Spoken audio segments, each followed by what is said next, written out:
Did you know that according to statistics of job satisfaction in America, that over 51% of people cite their job satisfaction as being central to who they are? This is compared to versus 47% of people who say that having a job is just simply how they make a living. If you've ever heard the saying, if you love what you do, you'll never work a day in your life, then if you're part of that 47%, your work becomes pretty damn intolerable. Today, I'm sharing how to find your passion so that you can enjoy work to the point that you almost feel like you're not working at all. Before we go ahead and dive in, if you're searching for your passion in hopes of starting your own business so that you can fulfill it, then I've got a training that can help you with that. Be sure to stick around until the end of this video to find out where to get it. It's entirely possible to enjoy your work, but to not be passionate about it. And my story is an example of this. For over 15 years, I was the third generation running my family's business as a senior vice president. And the truth was, I loved it. I love the work that I did. I love the people that I work with. I mean, yes, even my family. I absolutely love that. I loved the impact that I was having on people. But ultimately, I always felt like something was missing. Couldn't quite put my finger on it. I always felt like I should be using my skills to serve some kind of larger purpose than I was.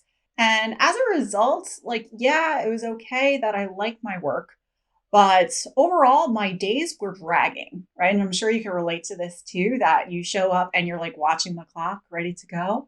And I really couldn't figure out why. So for me, after experiencing a string of pivotal life events ranging all the way from miscarriage, abuse, a divorce, a suicide loss, I finally decided that enough was enough and I wanted to start living my life for myself instead of for other people. And so the search for my true passion really kind of came into play. I was successful in doing it and I know you will too. And I'm sharing with you exactly how to do it. All right, so I've got 6 criteria that an activity would need to meet in order to be considered a passion. After I share them, I'll also help you brainstorm some ways that you could utilize them to help and serve others. Now, before we get started, it's important to know a few different things. First, you can be multi-passionate. I myself would consider myself a multi-passionate individual.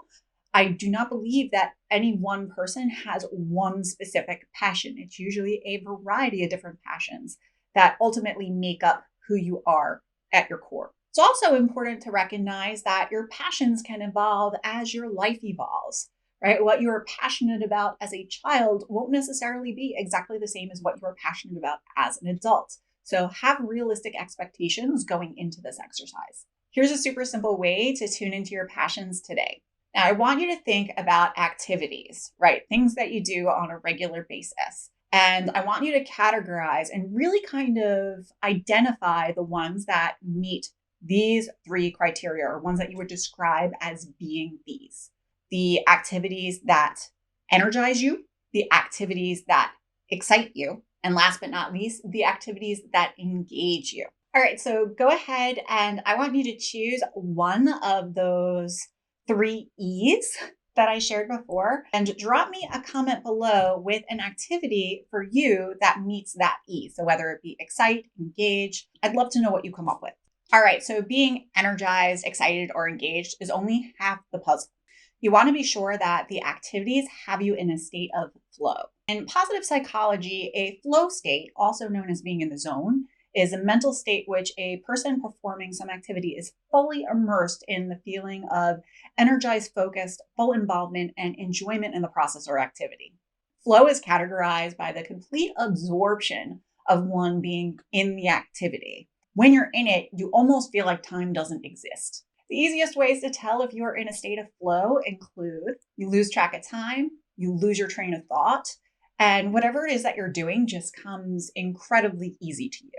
The good news is the activities that energize, excite, and engage you that you also happen to be in a state of flow doing, granted that they solve some sort of a problem for other people, are all things that you can monetize and create a business around. And the ironic part is we often dismiss these activities as being unmarketable because they come so easily to us. So by default, we think, oh, well, no one would ever pay for that because it's just so damn easy. They could do it themselves.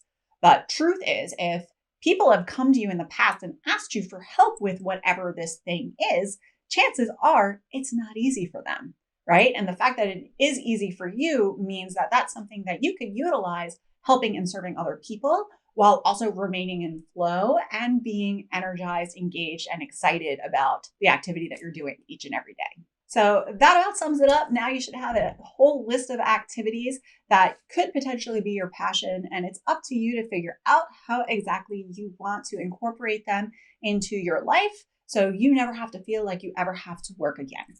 If you're interested in learning how to monetize the passions that you discovered in today's video by starting your very own business, be sure to go ahead and click the link below in the description and register for my free upcoming masterclass. I look forward to seeing you there.